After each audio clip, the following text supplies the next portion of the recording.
is the best television pulp fiction show ever made. Pulp fiction in the era of Raymond Chandler was usually written for pay-by-the-word magazines that wanted to publish bits at a time of sprawling, ongoing tales.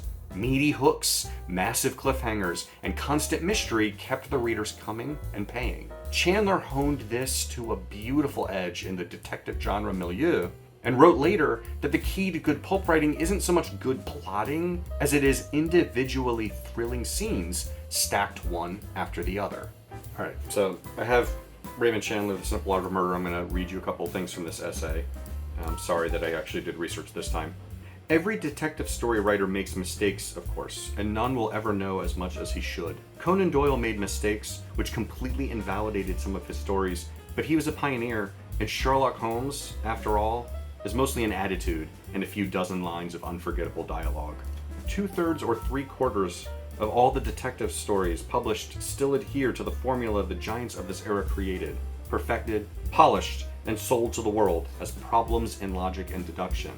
These are stern words, but be not alarmed, they are only words. And then Chandler goes on to roast the plot lines of an A.A. Milne story called The Red House Mystery. He talks about why the plot actually doesn't make any sense under any scrutiny. He talks about an Agatha Christie novel, a Poirot novel.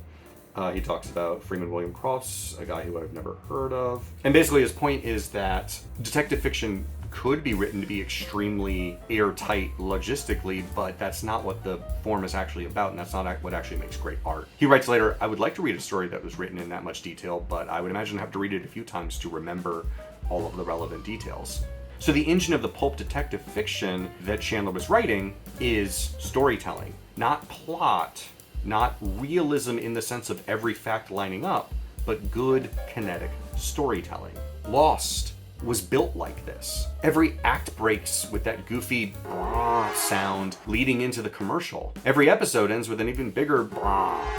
Half of the episode capping twists get dropped entirely when the next episode starts. This is good. Moving backwards to explain would be boring, or at least more boring than doing another crazy twist. Lost wants to thrill you. It wants your lungs full of caught air anytime it pauses for a break. It wants you begging to be allowed to jump back in. No wonder this was one of the first shows I ever binge watched. Lostpedia editors and devotees missed the point, I think, because Lost wanted the details to be messy and odd, or at least it deprioritized cleaning details up, because it wanted to excite you enough just to tune in next week. All the skill of its writers, production crews, and actors went towards that goal. That's why it rules.